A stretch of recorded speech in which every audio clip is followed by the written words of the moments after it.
Welcome to tasty channel. ಇವತ್ತಿನ recipe ಮೂಲಂಗಿ ಸೊಪ್ಪಿನ ಪಲ್ಯ. ಅದಕ್ಕೆ ಬೇಕಾಗಿರೋಂಥ ಸಾಮಗ್ರಿಗಳು: ಮೂಲಂಗಿ ಸೊಪ್ಪು ಚೆನ್ನಾಗಿ ತೊಳೆದ್ಬಿಟ್ಟು ಇಟ್ಕೊಂಡಿದ್ದೀನಿ, ಈರುಳ್ಳಿ, ಒಣಮೆಣಸಿನ್ಕಾಯಿ, ಕಾಯಿ ತುರಿ. ಸೊಪ್ಪನ್ನು ಚೆನ್ನಾಗಿ ತೊಳೆದ್ಬಿಟ್ಟು ಸಣ್ಣಗೆ ಹೆಚ್ಚಿಟ್ಕೊಂಡಿದ್ದೀನಿ. ಒಂದು ಬಾಣಲೆ ಇಟ್ಕೊಂಡು ಎಣ್ಣೆ ಹಾಕ್ಕೊಂಡಿದ್ದೀನಿ. ಎಣ್ಣೆ ಕಾಯ್ದ ನಂತರ ಸಾಸಿವೆ ಹಾಕ್ಕೊತಾ ಇದ್ದೀನಿ. ಸಾಸಿವೆ ಸ್ವಲ್ಪ ಸಿಡಿದ ನಂತರ ಕಡಲೆಬೇಳೆ ಹಾಕ್ಕೊಂಡು ಚೆನ್ನಾಗಿ ಗೋಲ್ಡ್ ಕಲರ್ ಆಗೋವರೆಗೂ ಫ್ರೈ ಮಾಡ್ಕೊಬೇಕು. ನಂತರ ಮೆಣಸಿನ್ಕಾಯಿ ಹಾಕ್ಕೊಬೇಕು.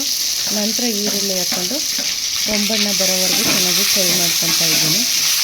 ಇದು ತುಂಬ ರುಚಿಕರವಾಗಿ ತುಂಬ ಚೆನ್ನಾಗಿರುತ್ತೆ. ಆರೋಗ್ಯಕ್ಕೂ ಕೂಡ ತುಂಬ ಒಳ್ಳೆಯದು. ಮೂಲವ್ಯಾಧಿಗೆ, ಗ್ಯಾಸ್ಟ್ರಿಕ್ಕಿಗೆ ಎಲ್ಲ ತುಂಬಾ ಒಳ್ಳೆಯದು. ಈಗ ಸೊಪ್ಪು ಹಾಕ್ಕೊಂಡು ಚೆನ್ನಾಗಿ ಎಣ್ಣೆಲೆ ಫ್ರೈ ಮಾಡ್ಕೊತಾ ಇದ್ದೀನಿ. ರುಚಿಗೆ ತಕ್ಕಷ್ಟು ಉಪ್ಪು ಹಾಕ್ಕೊಂಡು ಒಂದು 5 ನಿಮಿಷ ಚೆನ್ನಾಗಿ ಬೇಯಿಸ್ಕೊಂಡ್ರೆ ರುಚಿಕರವಾದಂಥ ಮೂಲಂಗಿ ಸೊಪ್ಪಿನ ಪಲ್ಯ. ಇದು ಚಪಾತಿ ಜೊತೆಗೆ, ದೋಸೆ ಜೊತೆಗೆ, ರೊಟ್ಟಿಗೆ ಎಲ್ಲದಕ್ಕೂ ತುಂಬ ಚೆನ್ನಾಗಿರುತ್ತೆ. ಸೊಪ್ಪು ಬೆಂದ ನಂತರ ಲಾಸ್ಟಲ್ಲಿ ಕಾಯಿ ತುರಿ ಹಾಕ್ಕೊತಾ ಇದ್ದೀನಿ. ಹಾಕ್ಕೊಂಡು ಎಲ್ಲನೂ ಚೆನ್ನಾಗಿ ಮಿಕ್ಸ್ ಮಾಡಿದ್ರೆ ರುಚಿಕರವಾದಂಥ ಮೂಲಂಗಿ ಸೊಪ್ಪಿನ ಪಲ್ಯ ಸವಿಯಲು ಸಿದ್ಧ.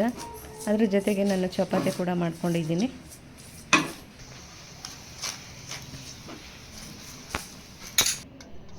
ಚಪಾತಿ ಜೊತೆಗೆ ಮೂಲಂಗಿ ಸೊಪ್ಪಿನ ಪಲ್ಯನ ಸರ್ವ್ ಮಾಡ್ಕೊತಾ ಇದ್ದೀನಿ. ಲೈಕ್ ಮಾಡಿ, ಶೇರ್ ಮಾಡಿ, ಸಬ್ಸ್ಕ್ರೈಬ್ ಮಾಡಿ. ಮತ್ತೆ ಹೊಸ ವಿಡಿಯೋದೊಂದಿಗೆ ಬರ್ತೀನಿ. ಟೇಕ್ ಕೇರ್, ಬಾಯ್.